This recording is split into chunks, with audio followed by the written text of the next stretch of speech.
আমি একটা মন্দির দেখতে এসেছি, উড়িষ্যার এসেছিলাম ঘুরতে। তো দিনের বেলা তো আমি আসতে পারিনি, তো এই সন্ধ্যেবেলা আজকেই বাড়ি ফিরবো, কিন্তু সন্ধ্যাবেলা এসে এখন একটু দেখি। তো বন্ধুরা আমি আপনাদের দেখাচ্ছি, অন্ধকার তো অত বেশি দেখা যাবে না, কিন্তু কী দারুণ মন্দির। আগে যদি বুঝতে পারতাম তাহলে আমি সকালবেলা হলেও একবার আসতাম। ঠিক আছে বন্ধুরা, দেখাচ্ছি আপনাদেরকে। প্রায় 7:30 বাজে তখন আমি এসেছিলাম এখানে, কিন্তু ততক্ষণে গেট বন্ধ হয়ে গেছে। বলছিল যে 6টা 6:30 নাগাদ সন্ধ্যা আরতি হয়েছে, হওয়ার পরে তারপরে বন্ধ করে দিয়েছে। সাধারণত ওখানে 8 ডিগ্রি ঠান্ডা, 8, 7.5 এরকম নাকি বলছে ঠান্ডা, কিন্তু আমার সেরকম কিছু মনে হয়নি। আমি নিয়ে গেছিলাম চাদর টাদর অনেক কিছুই, কিন্তু কিছুই আমার লাগেনি। একটা পাতলা সোয়েটার শুধু আজকেই পরলাম। অতটা ঠান্ডা আমি কিছুই বুঝতে পারিনি বন্ধুরা। তবুও ওখানকার লোকেদের মনে হয়েছে ঠান্ডাটা বুঝতে পেরেছে। তো মন্দিরগুলো সবটাই বন্ধুরা আপনাদের আমি বলতে পারি এত সুন্দর হাতের কারুকার্য, মানে বলার মতো না, মানে কালারফুল। কিন্তু আরও একটা জিনিস আমি লক্ষ্য করে দেখলাম, প্রত্যেকটা মন্দিরের সামনে দুটো সিংহ, নারসিংহা সিংহ, মানে এইরকম ধরনেরই তো জিনিস। আমি ওটাকে দেখে আরেকটা জায়গায় গেলাম, সেখানে কাজ হচ্ছিল, কিন্তু আমাদের ভিতরে ঢুকতে দিল, কারণ ওখানে না জগন্নাথ মন্দির না, এটা হচ্ছে শিব মন্দির। আমি প্রথমে গিয়েছিলাম, আমরা ভয় পাচ্ছিলাম যে রাত্রেবেলায় ঢুকতে দেবে কি না, কাজকর্ম হচ্ছে। তো যাই হোক, কিছু আশেপাশে লোকজন ছিল, বললাম যে দাদা একটু যাব ভেতরে। তো বললো হ্যাঁ অবশ্যই যান, যেয়ে দেখুন, তবে মন্দিরের জুতো পরে উঠবেন না। না না, তা করব না। তবে ওনাদের ভাষাটা আমি বুঝতে পারবো না, কিন্তু আমার সঙ্গে যে মহিলাটি গেছিলেন, তো সে উড়িষ্যা ভাষা বলে দিয়েছিল। চারিদিকে বাগান এবং এই নারকেল গাছ তৈরি করছে, আর ওর পেছনে একটা ইন্দ্রা দেখা যাচ্ছে। ইন্দ্রা মানে বড় পাতকুয়ো, আগেকার দিনে যে পাতকুয়ো ছিল সেই পাতকুয়ো। তো আমার দাদার বাড়িতে সবাই ইন্দ্রা বলে বলে আমি জানি ওটাকে ইন্দ্রা। আর একটা গাছ আপনাদের অস্পষ্টই দেখা যাচ্ছে, আমি স্পষ্ট দেখাতে পারিনি। এই যে সামনে একটা গাছ, এই গাছে নাকি বলছে ওই মেয়েটা, যে মানে যার সঙ্গে আমি গেছিলাম, যে ওখানে নাকি টিউশন পড়াতো বাচ্চাদের ছোট। তা এটা হয় কিন্তু অনেক অজপাড়াগাতে এরকম কিন্তু হয়, যে ছোট ছোট জায়গাতে 2-4 জন বাচ্চারা বসে পড়াশুনো করে। আর ওখানে একটা খাটাল ছিল, ওই গরুর দুধ দিয়ে এখানে পুজো আর্চা হয়। আর আপনাদের বলি বন্ধুরা, এইটা হচ্ছে ওই মারোয়ারিরা যে বিয়ে হলো, কোনো গীত সঙ্গীত, কোনো গান টান কিছু হলে, ফাংশন টাংশন হলে ওই জায়গাটায় ব্যবহার করে। আর এর ভেতরে কিন্তু জগন্নাথের ছিল ছোট, কিন্তু বললাম না সবই বন্ধ। আর এখানেও সামনে দুটো সিংহ রয়েছে। আর কালার আর এত সুন্দর আর্ট, মানে দুর্দান্ত, বলা যায় না। আর আমার তো যে কোনো মন্দির এত সুন্দর, কিন্তু পুরীতে একই রকমেরই আমি দেখলাম, নানা রকম কালার করা আর কি, রঙিন রঙিন, মানে মানে মন্দির। আর এখানে যেহেতু শিব মন্দির, তার জন্যে আমার দুজন এখানে মানে কি কী বলে ওটাকে, আমার একটা মাথায় ফট করে বলতে পারলাম না। যাই হোক, এই হয়েছে ব্যাপার। এটা একটা শিবলিঙ্গ, আর বড় শিবলিঙ্গ এখানে।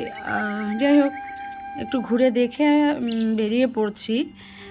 আর দুপাশে যে ফুলের প্রতি তো সকলের ভালোবাসা আছেই, ঠাকুরের প্রতি ভালোবাসা আছেই।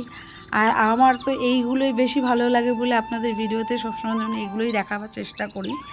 তো এটা দেখে আমরা যখন বেরিয়ে আসলাম, তখন দেখলাম একটা হনুমান মন্দির। কালকে শনিবার ছিল, কিন্তু অনেক লোকজন ছিল, কিন্তু অত রাত, তখন প্রায় 8:30 বাজে ফিরছি যখন, তখন হনুমান মন্দিরে একজন পুজো করছিল।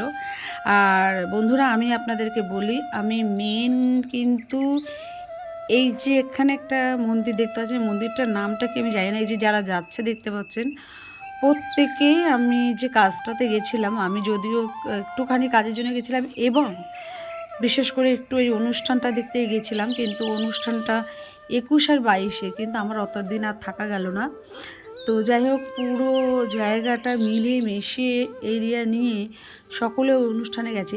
এইটা হচ্ছে মেন মন্দির, মানে ওখানকার যে মেন মন্দিরটা তৈরি করেছিল সেই মন্দির। তো আমি জিজ্ঞেস করলাম কি যে আমি কি ফটো তুলতে পারি। অনুষ্ঠানটা অন্য একটা জায়গা হচ্ছিল, আপনাদের আগে দেখালাম। আর বিশাল এই মন্দিরটা, এই মন্দিরের ভেতরে সব রকম ঠাকুর আছে। আমি বললাম একটু ফটো তুলতে পারি, বললো হ্যাঁ তুলতে পারেন। তো বন্ধুরা, আমি দূর থেকেই তুলছিলাম, তো যেভাবে আমি তুলতে পারলাম সেভাবে আমি আপনাদের দেখাবার চেষ্টা করলাম। আমি আপনাদের অনুরোধ করব, আমি চেষ্টা করি আপনাদের ভালো জিনিস দেখাবার। মানে ভালো জিনিস মানে সকলের তো সব রুচি না, আমার ঠাকুর ভালো লাগে তাই ঠাকুর তুলি। আচ্ছা, আপনাদেরকে এবারে আমি মেন জিনিসটা দেখাচ্ছি। একটু আগে গেলে শ্যাম বাবা, মেন শ্যাম বাবা আর কি, যার 22 বছর পূর্ণ হলো উদযাপন। 21 বছর করতে নেই নাকি শ্যাম বাবার উদযাপন 22 বছরে। তো ওনারা এবছরে 22 বছর পূর্ণ হলো বলে ওনারা এবারে মানে মুকুট বা নানা রকম জিনিস সোনা দিয়ে বাঁধিয়ে, এই যে শ্যাম বাবা এনাকে পুরো শহরটাকে, মানে যত বড় গ্রামটা তত বড় গ্রামে পুরো ঘুরিয়ে দেখিয়েছে, মানে পুরো ঘুরিয়েছে। আর এত সুন্দর জিনিস জুলুস বেরিয়েছিল, আমি আপনাদের আগের ভিডিওটাতে দেখিয়েছিলাম। তো আমি জুলুসটা দেখানোর পরে আমি ওই মন্দিরটা ভালো করে ঘুরিয়ে আমি আপনাদের দেখাচ্ছি কত ঠাকুর দেবতা এখানে রয়েছে। আর সবসময় তো সব জায়গায় যাওয়া যায় না, তো আমার তো সত্যি কথা বলতে কাজের থ্রুতে আমি এদিকে এদিকে চলে যাই। আমাকে নিজেকে খুব ভাগ্যশীল মনে হয়, যে ভাগ্যবতী মনে হয় যে আমি এত কিছু দেখতে পাই, বাইরে বেরোতে পারি, সকলে বেরোতে পারে না। আর আমার মনের ইচ্ছে যাদের দেখার, আমি তাদের দেখতে পাই, আমার ভীষণই ভালো লাগে বন্ধুরা। আর আমার সঙ্গে জুলি ছিল, জুলি আমাকে নিয়ে নিয়ে ঘুরে ঘুরে দেখাচ্ছিল। উড়িষ্যাতেই থাকে ও, তো ও আমাকে ঘুরিয়ে ঘুরে দেখাচ্ছিল। এর আগেও একবার দুবার গেছিলাম অন্য অন্য জায়গায়, সেগুলো ওই ঘুরিয়ে দেখিয়েছে জুলি। তো আমার বান্ধবীর মতনই হয়ে গেছে ও। আর এবার আমি আপনাকে হনুমানজিকে দেখাচ্ছি।